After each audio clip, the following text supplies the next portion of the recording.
थांब, पुढे स्क्रोल करू नकोस. आज हे शब्द तुझ्यासाठी साक्षात भगवंताने पाठवले आहे. होय, जोपर्यंत आपण जिवंत असतो तोपर्यंत हे जग सुंदर दिसत असते आणि या सुंदर जगाचा अनुभव घेण्यासाठी स्वतःची काळजी ही स्वतःच घेतली पाहिजे. कधीकधी आयुष्यात अशी ही वेळ येते, आपल्या रडणाऱ्या मनाला स्वतःला शांत करावं लागतं. लोकांसाठी तुम्ही तोपर्यंत चांगले असता जोपर्यंत तुम्ही त्यांच्या उपयोगी पडता आणि त्यांच्या अपेक्षा पूर्ण करता. पण लोकांसाठी जगणे तुम्ही बंद करा.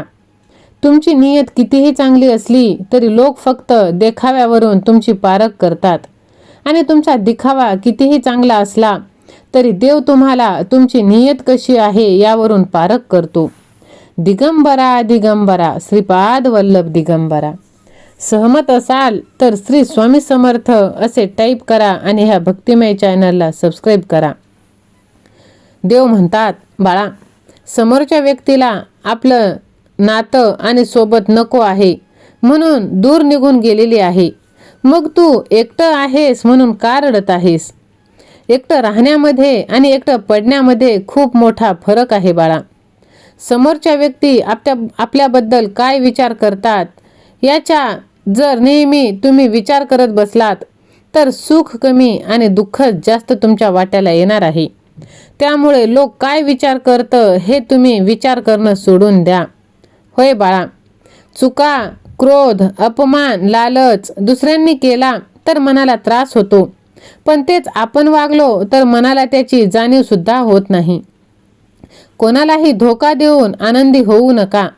नशिबाचा फेरा जेव्हा फिरून तुमच्याकडे येईल ना, तेव्हा पश्चाताप करण्याशिवाय दुसरे काहीही हातात उरणार नाही. तुम्हाला वाटेल की मी त्याला फसवलं आणि माझा हेतू साध्य केला नाही.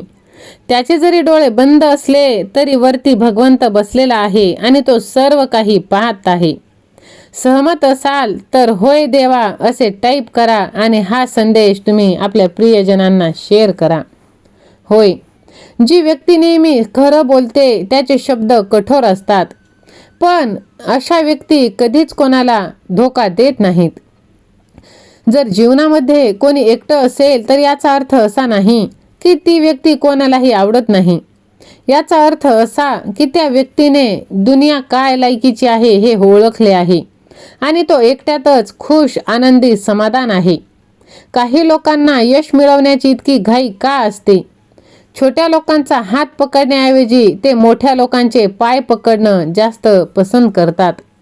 अरे वेड्या, लोकांचे पाय पकडून लाथा खाण्यापेक्षा तू भगवंताच्या चरणी सर्व काही सोपवून दे आणि बघ कसा भगवंताचा साक्षात्कार तुझ्या आयुष्यात होतो. ते जिंकण्याचा आनंद पण फिका वाटतो जेव्हा कौतुक करणारे तुमच्या सोबत नसतात. त्यासाठीच आपल्या आयुष्यातील माणसांना तुम्ही जपून ठेवा. अशा चुकांमुळे मनाला खूप त्रास होतो ज्यांची माफी मागण्यासाठी वेळ निघून गेलेला असतो. कोणाच्याही इतक्या जवळ तुम्ही जाऊ नका, त्याला तुमचं दूर राहणं आवडू लागेल. स्वतःचा स्वार्थ असल्याशिवाय कोणी तुम्हाला इज्जत देत नाही. त्यामुळे स्वतःला इतकं यशस्वी बनवा की कोणत्याही व्यक्तीने स्वार्थ असल्याशिवाय तुम्हाला इज्जत द्यावी. नशीब पण त्यांनाच साथ देते जे स्वतःच्या हिमतीवर काहीतरी बनवण्याचा प्रयत्न करत असतात. गैरसमज ज्याच्याबद्दल आहे त्याच्याशी बोलून ते सोडवले पाहिजे. दुसऱ्या व्यक्तीला मध्यस्थी करायला सांगितले तर गैरसमज आणखीन वाढतील. कधीही गैरसमज असेल तर दोघांमध्ये राहूनच ते सोडून घ्यायला पाहिजे. होय, बऱ्याच वेळा ज्यांना आपण आपले समजतो तेच दगा देतात आणि जे गोड बोलतात तेच पाठीत खंजीर खुपसत असतात. म्हणून अशा कपटी, धूर्त लोकांपासून सावध असलं पाहिजे. समोरच्या व्यक्तीच्या सुखासाठी दूर आलेली असते ती व्यक्ती कायमच चांगली असते. वाईट वाटेल असं खरं बोला, पण कोणालाही खरं वाटेल असं खोटं कधीच बोलू नका.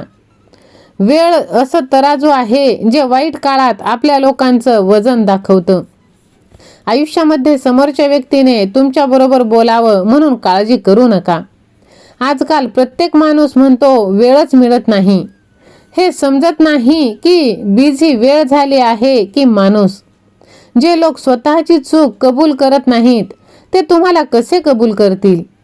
काही नाती ही वेळेच्या भरोशावरच सोडून द्यावी लागतात आणि त्यातच खरं शहाणपण आहे.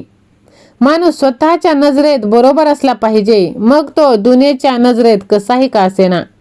काही लोक खाण्याचे इतके शौकीन असतात की दुसऱ्यांचा आनंद पण खाऊन टाकतात. आजूबाजूचे लोक बदलले तर काही फरक पडत नाही, पण आपल्याला वाईट तेव्हा वाटतं जेव्हा आपले असणारे जवळचे लोक बदलतात. अशी नाती खूप कमजोर असतात, जी दुसऱ्या लोकांनी कान भरल्यामुळे तोडली जाते. एकटे असणाऱ्या व्यक्ती नेहमी चुकीच्या किंवा चुकलेल्या नसतात, त्यांना फक्त समजून घेणारं कोणी नसतं. आयुष्यामध्ये प्रत्येक माणूस प्रत्येक गोष्ट विसरतो, पण त्याला त्रास देणाऱ्या माणसाला तो कधीच विसरू शकत नाही. ही गोष्ट कायम लक्षात ठेवा. त्यामुळे कोणालाही त्रास देत असताना तुम्ही 10दा विचार करा, जेणे की तुम्हाला नंतर त्रास होणार नाही, कारण वेळ सगळ्यांची फिरून येते. तुमच्या नशिबातील गोष्टी तुमच्यापासून कोणीही हिरावून घेऊ शकत नाही. जे तुमच्या नशिबात आहे ते कोणत्या ना कोणत्या रूपाने भगवंत तुम्हाला देणारच आहे. फक्त भगवंतावरती विश्वास ठेवा, आणि हा विश्वास भगवंतावरती असेल तर स्वामी सेवा आणि मी असे टाईप करा. स्वामी माऊली तुमची सर्व इच्छा ही पूर्ण करणार आहे. फक्त तुम्ही स्वामी माऊलींवरती भरोसा ठेवा. गरजेला कधीही अंत नसतो. तुमची एक गरज पूर्ण झाली की दुसरी गरज लगेच समोर उभी असते. म्हणून कोणती गरज किती महत्त्वाची आणि त्यात आपण किती आनंदी राहायचं हे आपल्यावरती आहे. होय, कोणत्याही गोष्टीचा विचार करून दुःखी राहण्यापेक्षा नेहमी आनंदी राहा. आयुष्यात जे होऊन गेले ते चांगले होतं, जे होणार आहे ते जास्त चांगले, आणि पुढे जाऊन जे मिळणार आहे ते सर्वोत्तम असणार आहे असं तुम्ही समजा. काही लोकांचं बोलणं हे काट्यापेक्षाही जास्त टोचते, त्यामुळे त्यांचं बोलणंच काय त्यांनाच आयुष्यातून काढलेलं एकदम उत्तम आहे.